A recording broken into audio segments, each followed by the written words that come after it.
a lot of radical changes going on in the world. The question is, are you able to create radical change in your business? And today we're going to show you how to do that without having a lot of followers. Imagine if you could have $1 million business and $1 million net worth, but maybe you don't have millions and millions of followers.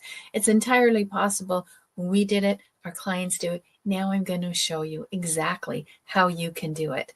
This is what we're talking about today on Iconic TV Live. Everyone says you have to have millions and millions of followers, but do you know what? Some of the influencers that do have millions of followers are just barely scraping by. They're not able to pay their bills. And I want to have a whole different mindset around millions and followers for you today. The truth is, you really don't need to have millions of them in order to have millions in the bank, as long as you follow a specific formula. And I'm going to show you the formula. It's 4 steps. It's very easy. And if you take notes and follow these steps, you're going to have the same kind of impact that we have been able to have. Our whole goal here is to show you, how do you scale your business? Go from 6 figures, stretch it out to 7 figures, and can you do it in 1 year or less? And the answer is yes. The question is how. And so this is all about the how. So this is what we do want to talk about today, is talking about how to make millions without a big following. And there is a formula for this. So we're going to cover this formula right now. Now, the thing is, there are cubes. We call these cubes. These are the strategies that you're going to go through in order to figure out what are the steps, what are the blocks that I need to have. I need to clear some blocks, and I need to follow some certain principles. So we always talk about 4s, right? Things are done in 4s. There's 4 sides to a square, right? A cube, but a cube has dimension, and this is our business model. And you're going to always see the model of a cube when we're talking about what do you do in business, and this is it. So today we're going to break down what are these 4 cubes, what's the order that you have to do, and this is actually the $1 million formula. It's called the SOAR formula, so that you can soar in business. So let's go ahead and dive deep into this. Let's talk about the agenda for today. What we really want to cover is 3 things. We're going to cover, number 1, the blocks to millions. Why are you not making millions? There's a reason for it. And then we're going to give you 3 secret strategies that you can do. And then the one thing that absolutely works every single time. So if you're ready for that, get ready and make sure you stay for the 3rd key point in the agenda, which is the one thing that you must do in order to have this work. Sometimes you can just do that one thing and it will be like the domino that knocks out everything else so that you can achieve your success. Let's go ahead and take a look at where we're going to be. Remember, if you want any of this, I have some giveaways for you. I have some extra things for you today, of course. And if you need some help trying to figure out what is my strategy, how do I do the different steps, am I even in the right business? Well, just have a call with us. It's 10 minutes. That's it. And there's nothing to buy, nothing to sell. But go to callconnie.com, book your 10-minute call, get an idea. Do you have the right strategy? What do you need? And we'll get you the freebies that you need on that call, but at least we'll get you moving in the right direction. And that's really what you want to do. So let's get started. And the first thing we're going to talk about is something called goal gradient. Goal gradient. Remember, you can't go anywhere. You can't achieve great success without a target. What is the outcome that you are trying to achieve? Now, there is a lot of science behind goal achievement. And there was a scientist who studied the rats, right? And he looked at the rats in the maze. And as a rat is going through a maze, what they found out, which is really interesting, is that when the rat gets started, or the mouse, it gets started in this maze and it knows it has an outcome over there. There's some cheese at the other end. The problem is getting there. In the beginning, the mouse is very excited and he goes in there really strong and really fast. But halfway through, it kind of slows down and gets kind of bogged down and doesn't go as fast. Oftentimes quits. And then now that he can see the end, he can see the cheese, knows, I can smell that. He's so close. The last percentage is also very fast. So the beginning 20% is fast, the end 20% is fast, but in the middle, it's slow and sluggish. Have you ever heard the term the messy middle? Okay, this might be where this comes from. So a goal gradient is like there's a gradient of color, right? From green, then they kind of slow down into yellow and red, and then they speed up again into red. This is a concept that people go through in business as well. When they set a target, they're so excited about it in the beginning, and then it takes a little longer than they thought. It's more work, it's redundant, and they slow down. And this is where most people lose it. This is why by this time of the year, most people have given up on their goals already. That's why you see the gyms so empty. So how do we conquer this? Because, right, we have to know what's blocking our ability to make a million before we can go after it, so that we can eliminate this. So you have to understand the goal gradient, which means you have to understand, where in this maze am I? Am I at the beginning? Am I at the end? Am I close? Am I in the middle? Is that why it feels like it's struggling and I'm never going to do it? And I say, oh, I don't want a million. Okay. So I want you to think about, where am I in this maze? Now, how do you get out of this? One thing that you can do is called narrow bracketing. Okay, narrow bracketing, if you haven't heard of this term before, it really makes a lot of sense. And what this is talking about here is that what you're going to do is break your goal into smaller chunks. Okay, and if you have littler goals, you actually don't have to look out as far. And what you do is you're trying to avoid the messy middle. So when you have a goal and you break it into a little chunk, and then you have what's called small wins, right? Okay, I can do this, and then you celebrate when you achieve that win.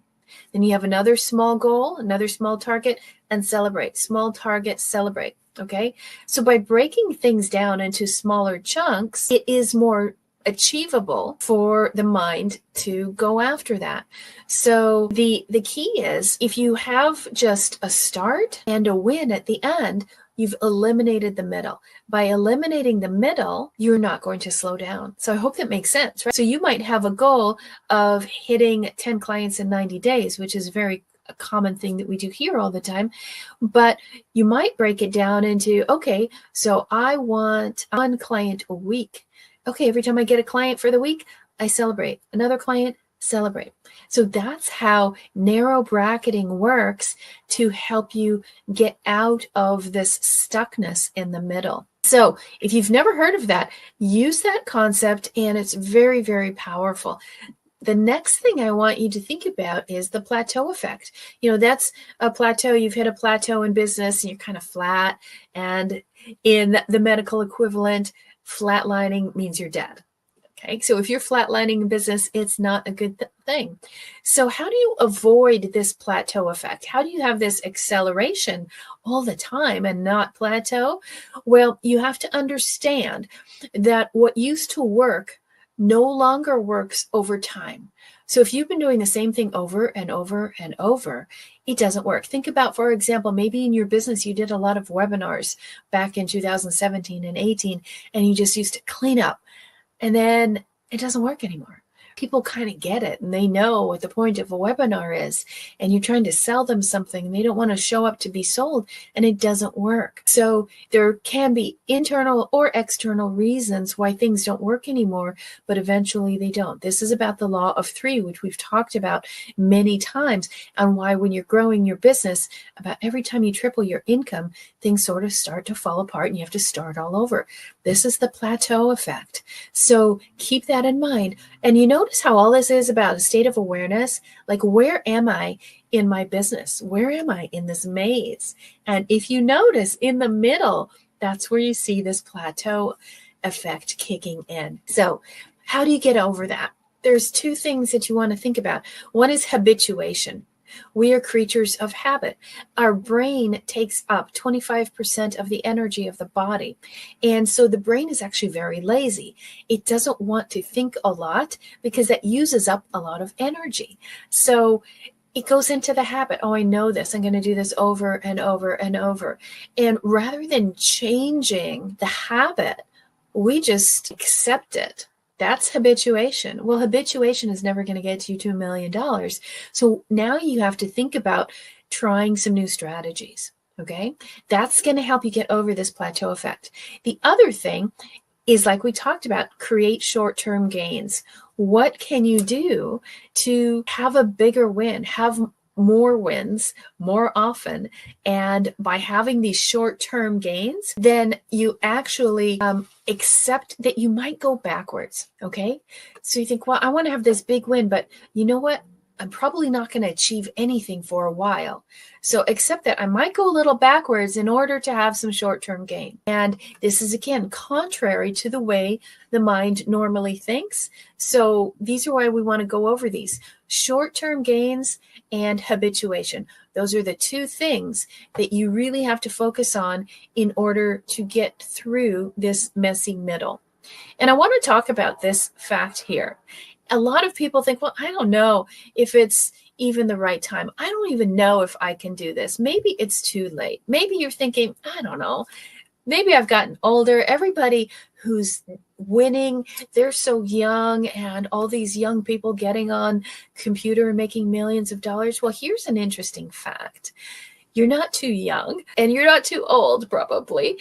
The magic number is 47. And that magic number is the number of years of the average millionaires, the people that are founding the top companies.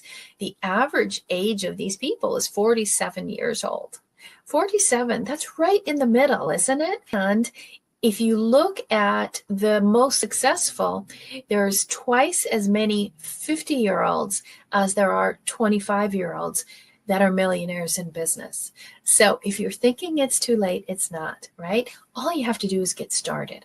And look at some of the great companies, KFC and Colonel Sanders, right? Didn't start till late. He was 52 until Warren Buffett really started to have big changes in his wealth. It's never too late to start. So if the average age is 47, okay, that's just the average. You guys can do this. The other thing that can stop us is the traps and the lures. What are the caution signs? And these are the little places that you get trapped and you get stuck. There's a lot of them, okay? The biggest one is failure to avoid the herd. We have this herd mentality. It is deeply rooted in us. And think of the caveman days where you were not safe unless you were with a tribe, with a group, and with your clan. And so if you're trying to break out and be disruptive and become that millionaire among your peers, you're going to have to get out of the herd that you're in. This is one of the greatest things that stops people. Even Carl Jung did research on this and found that this was one of the big things that held people back, is trying to fit in, trying to stay in alignment with everybody around you. And it is one of the biggest things that will hold you back, okay? In order to have incredible, phenomenal, eye-dropping success, you have to be different. You have to stand out, and you have to risk the slings and arrows in your back as well. And you have to, like we talked about, understand that there are going to be periods where you're going to take steps back in order to have momentum going forward. So that's one of the first things. Don't be part of the herd, okay? Of these 3 secrets, you want to be very distinguished. This is the reason why you want to have your own lane. You don't want to be stuck in traffic, okay? If everybody was stuck in traffic and then there's an express lane on the side, people are whizzing by, what do all the people in traffic do? They look at whoever's in the express lane. You need to be in the express lane. And the first way you get there is by being distinguished. So that is the first clue. Now we want to talk about something else. And this you don't hear a lot about. I want to bring it up and maybe make it more part of conversations. And that's optimal distinctiveness. This is a very fascinating concept. And I want you to see that a lot of times when you're going through something, you feel like you're the only one. Like, oh, I'm not going to tell anybody this is happening. It's probably the only one. And then when you do start saying something, everyone around you has that same feeling or has been through that. Okay. So what we want to do, of course, is be distinctive, but you're trying to look at, is it possible? How do I do it? And the more you keep quiet and kind of hold things in, the more you think, oh, it's just happening to me. And I'm creating something that's so amazing and I need an NDA to talk to anybody about it. And somebody might steal my idea. Guess what? Creativity is elusive. It's not as rare as you think. At higher levels of consciousness, people talk about that there is no creativity. There's only discovery. Everything has already been created.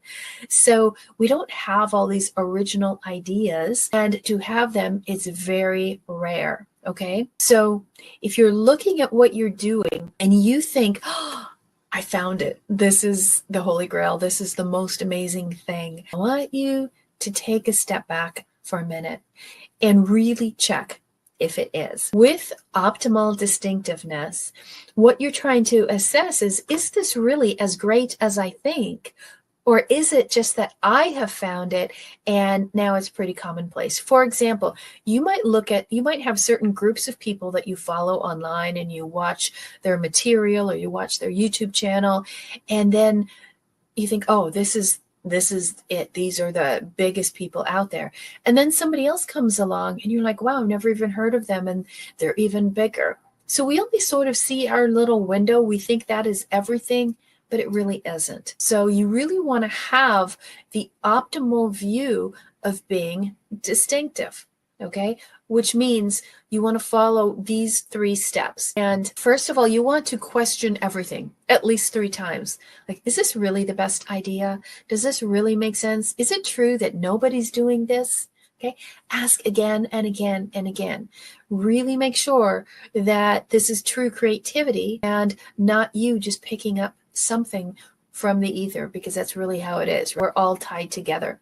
You've heard of 6 degrees of separation. Well, people can actually pick up other people's thoughts, and that often is what's happening. That's often why Nobel Prize has multiple scientists across the world, because they are doing the same project at the same time, and they have the same epiphany at the same time. So when you're thinking about this, do at least 3 rounds of brainstorming, and not just in your own brain. Okay. Do it with other people. Figure out, get some people together. What do you think about this? Is this a great idea or is it not a great idea? And then the third thing is, and I love this one, if it came too quickly, it's copied quickly.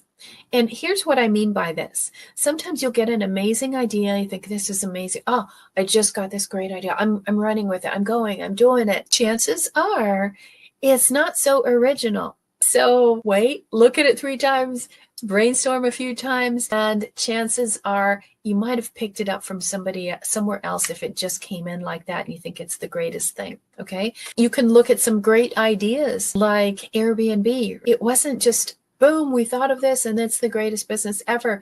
They had a concept, an idea, kind of came slowly out of a few things and it morphed into something else. So be careful with what you're doing before you go all in on something. Make sure that there is a lot of meat behind this. So this is about disrupting. If you want to disrupt, and like you do need some creativity behind it, I'm challenging you though, that don't take your first thing. Don't think that you just created fire. Fire's been out there for a while and it might not be the next thing. Okay. And let's go look at the third thing that we're talking about. Before we do this, I have a little something for you. And what I have for you is, if you're trying to figure out, do I have the right idea? Am I doing the right thing? You can book a call with us. And if you want to run an idea by us, we can say, yeah, that's been out for a while, or that version is this, and this didn't work because of this, or that's a genius idea. You should really dive into that and then protect it. And if you have some great ideas that you need to protect, let us know. We can connect you with some patent attorneys or whatever you need. So book a call, callconnie.com, and we can help you out. And what I'd like to do is also offer you something here. And what I want to say to you is if you need some help with this, if you want to have like a digital assessment of what do I need to do? What do I need to have in place? How do we make sure everything is right? And you want to have the whole circle of everything and figure out what's my roadmap for this. So we will give you a free digital assessment. It's $9.97 normally. It's just going to be for people who have a business where your income, your revenue is over $100,000, not your profit, but your revenue, because you need to have some revenue for us to do an assessment on you. And we're going to go over the 5 digital core areas that you want to target in order to scale your business. And so if you want this, just go to callconnie.com and we will get you that digital assessment. So the next thing that we want to talk about for the third secret is I want you to think about Bob Beamer. Okay. Anybody heard of him? He's a little obscure. Bob Beamer was a scientist at IBM. And this was in the early to mid 1900s. Right? And what he was known for, something that you use all the time, which is the escape key and the backspace key on your computer. He founded that. He created that. That was his idea. Everybody has to come up with something. Right? That was his creative thing. Nobody had that. And that became a big thing. And it was very important to IBM. Well, what he started doing also, as he was working on formulas and doing everything and expanding the whole computing world, he realized there was a big problem. And the big problem was that the computer could only track years and 2 digits. Okay. So what that meant is that if it was 1959, it would only track the 59 at the end. And he was concerned that, oh my goodness, what happens when we go forward into another century and it's not 1959, it's 2059. Okay. Or we hit the year 2000 and the years start to repeat. Does this sound familiar? Do you guys remember the whole Y2K crisis that was going on? Well, Bob Beamer realized this is going to be a problem, but he realized this in the 60s. He realized this 40 years earlier that this is going to be a problem. And he started working on this because he realized that all the computers are going to crash if they don't fix this problem. So they started on this 40 years in advance. 40 years. And he had a bunch of scientists join him, and they worked on this tirelessly for a very long time. That was really having a long-term focus. And what happened? Y2K. I remember this because we had a high rise, lived in a high rise at the top, and we had a big rooftop party for New Year's. It was so much fun, and everyone was wondering if the computers are going to work the next day, and everything worked fine, wasn't it? And remember how worried they were, and the media was all over it. And then the next day it was like a nothing. It was like, see, it was nothing. Actually, it was about to be something. But Bob Beamer actually had been working on this for a very long time so that it didn't become anything. So we have him to thank for a great 2000. And this is what they call in the industry Beamerize. So you should Beamerize something. And what that means is take a longer view. What's happening now that you could look at 20, 30 years down the road? How would things be different, and how can you plan for that right now? So for example, if he was looking at that 40 years ago or 40 years ahead, what if you just looked back 40 years? Okay. What were you doing in, let's say, 1985? What was happening then? What were you doing? Would you have thought in 1985 that today we would have cars that you plug in, that we'd have things like Airbnb or texting or all these kind of things? Would you have thought of that? And imagine if you did.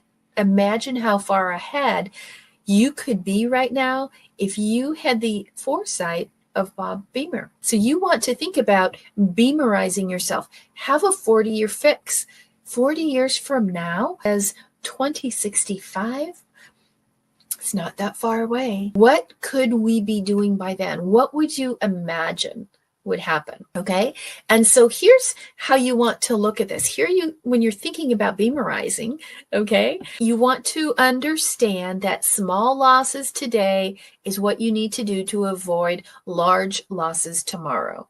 And what that means is he didn't make a lot of money doing this. He also had a lot of people kind of laughing at him, thinking, oh, that's not an issue. That's not going to be a problem. And sometimes you're not going to make the big money today in order to make it down the road. Again, think of some of these big companies, Amazon, Airbnb, even Elon Musk, when he got started on some of his companies, he was near bankruptcy several times.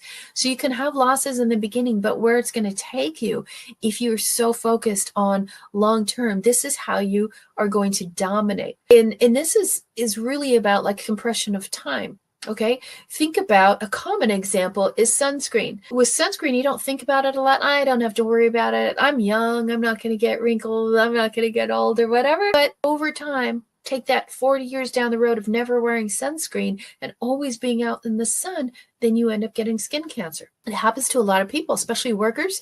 And you often see truck drivers who have like skin cancers on one side of the face, the side that is by the glass and always having the sun in on them. So how can you beamerize your business? How can you really start to think about this? Because if you do it now, right now, we're just talking about making $1 million in a year, but could that make you billions in a few years? So hopefully this is starting to make you sink in why it's not about the followers. It's about how you're approaching the business. And are you hitting these 3 parts of the formula? First, you're distinguished, then you're disruptive, and then how do you dominate? By having this beamerized focus, this long-term focus. What is the 40-year fix that you could actually come up with that nobody is even thinking about right now? And I'm sure you've had some of these inventions and things that you thought, oh, wouldn't it be cool to invent that or to do that or make that? And you didn't do anything about it. And then somebody invents it and makes millions off of that. I know you have one of those. I have those. Everybody has one of those. So those are the 3 steps. Those are the 3 secrets in order to have $1 million business. And this is how we've done it for all the companies we've worked with over the years, every single industry. This is the formula. And distinguish, disrupt, dominate, and then the 4th one. What is the 4th one? The 4th one is the key to really making this work again and again and again. You don't just want to make millions, lose it all, and then, be so afraid. You want to keep it and grow it and duplicate it. And there is the secret of what you need to do next. So where have we gone? We've talked about the goal gradient. Starting strong, finishing strong, but how do you avoid slowing down in the middle? You erase the middle, you eradicate it. And we talked about changing the goals that you have there. How do we do that? By narrow bracketing, by having little segments of wins and celebrate, wins, celebrate, wins and celebrate. That's how you avoid the middle and the habituation and the short-term gains. Get out of habituation, get out of the habit pattern, start coming up with new creative strategies, use the law of 3. And with those short-term gains, you have to understand sometimes you're going to have to go backwards in order to move forward. Most people feel like going backwards, like, oh, it's over, it's not going to work. No, it's just temporary so that then you can get those short-term gains that we are obsessed with. The other thing of these 3 secrets is that you want to avoid getting stuck in the herd, okay? Don't be a sheeple. That is a bad. Optimal distinctiveness. Just because you think you have this great idea, is it really? Or is it something that you actually picked up because that's how our brains are energetically wired together? How do you really know that something is optimal and distinctive? And you really want to test that. And of course, we talked about beamerism and looking at the 40-year fix. So the last thing is having the ability to duplicate this and do this again and again and again. Once you get those first 3 steps done, then you will see, okay, now I have a pattern. Now I have a system that is going to work and I can duplicate this and do it again and again. And so by this, here's what we mean. We're talking about maximizing and satisfying, okay? There's 2 personality types. And people who are maximizers are always looking to maximize everything, make it bigger and bigger and grow it. Now, granted, these people do have higher income, but there's also a factor that goes with that, and there is a bit less happiness. Why? Because all they're doing is striving and striving and striving and striving. They don't celebrate as much. So in this striving and striving and striving to maximize, there's a constant sense and underlying tone of it's not enough, it's not enough, it's not enough. And that's why maximizers don't always have the happiness that you want. You know, there's this question, is money going to buy you happiness or not? Well, maximizers don't think that's a valid question. They're not so worried about the happiness. Let's talk about the satisficers. Have you heard of satisficers? This is a combination, satisfaction and sacrifice. And can you still be happy at the same time? Does this make sense? This is not really about balance. This is about harmony. You want to have the flexibility to be happy with what you have and still go forward. We're not saying just sit in what you have. Contentment is part of it, but it is not about, well, these are the cards I'm dealt. There's this fine line, and where scientists find the greatest joy of life and achievement is in what they call satisficing, being satisfied and understanding that there's also sacrifice. And when you put those things together and say, you know, this is awesome. I have some great stuff. Had to give up some other stuff, but I do have a lot. So are you flexible? Can you move forward and say, hey, I can have a little bit of both? So which one are you? Are you a maximizer or are you a satisficer? Is there a right and the wrong? Well, here's the difference. Dr. David Hawkins, who wrote the book Power versus Force, talks about this a lot. He was my mentor for about 12 years and worked with him exclusively to understand the power of predictable human behavior. You can have power and you can have force. With the force, you're always pushing and pushing and pushing, and power just comes up naturally. People who operate from a position of power achieve more wealth and achieve those goals because they are self-sustaining. They don't need other people around them to do that. They don't need outside opinion, validation, or anything. The force people need to suck off of everybody else's energy and how is this, and check and use comparison in order to feel this growth. So just like you have the opportunity of being a maximizer or a satisficer, you also want to look at what is charging me, what is moving me, what drives me. Is it power? Is it inner power? Am I leaning into a greater power than my own?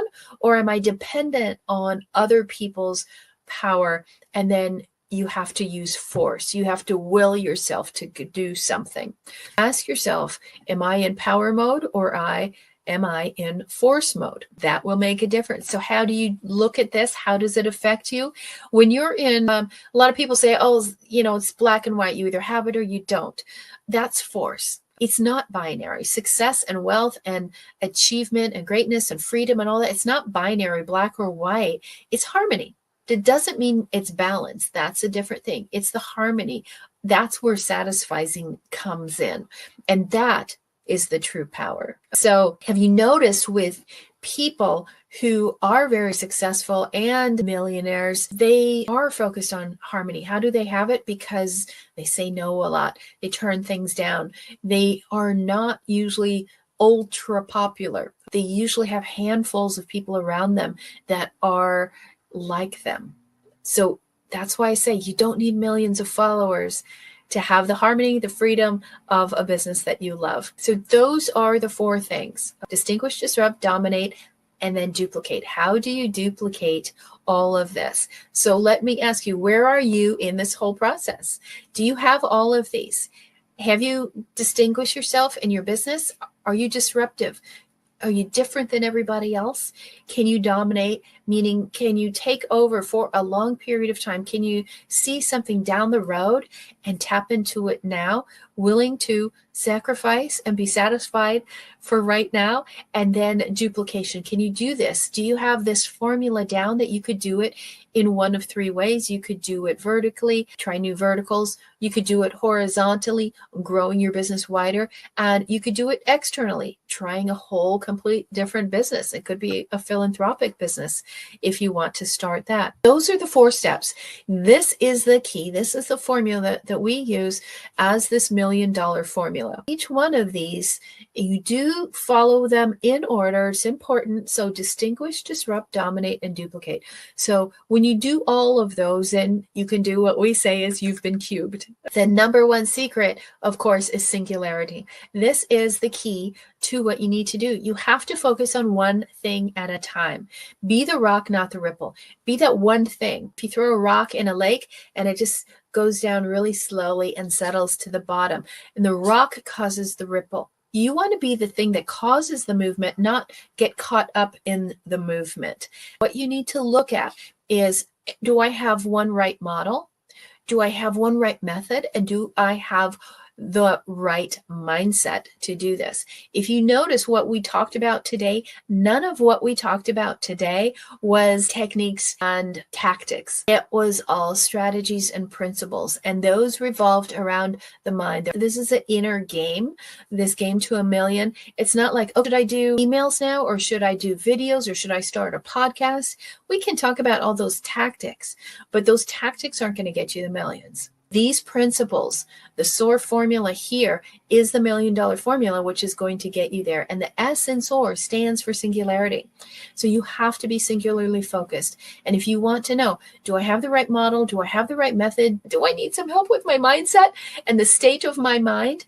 I like to say mind state, not mindset, because it doesn't need to be set. It's a state. It's a way of being. It's a consciousness, not a set number or set pattern. So singularity is the number one thing that you really, really want to focus on if you want to have $1 million business, and do it without 1 million followers. Okay. If this made sense to you, if you're like, okay, I get it, or I don't get it, and I need some help, we are here for you. This is what we want to do, is take you along that path, have you have rapid growth, and have massively bigger profits, because that's really the game. A business is here to make profit. So if you need any help with this, please give us a call, callconnie.com, and remember to subscribe to wherever you are watching or in our group. If you do want your own demo and have a profit assessment on how are you digitally, right? And really go into those tactics and technologies that you need to have, as well as